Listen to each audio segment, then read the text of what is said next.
Айсулу Тыныбекова пробилась в финал международного турнира по спортивной борьбе в Турции.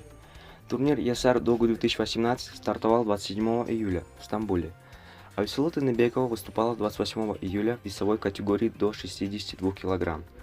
Она стартовала со стадии 1/8 финала, где победила Фатма Инубли из Туниса 11-0. В четвертьфинальной стадии турнира Тыныбекова со счетом 7-0 победила Луизу Неймах из Германии.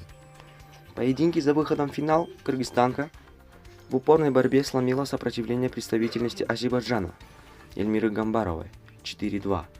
Соперницей Тыныбековой в финале станет Тайбе Юсейн из Болгарии.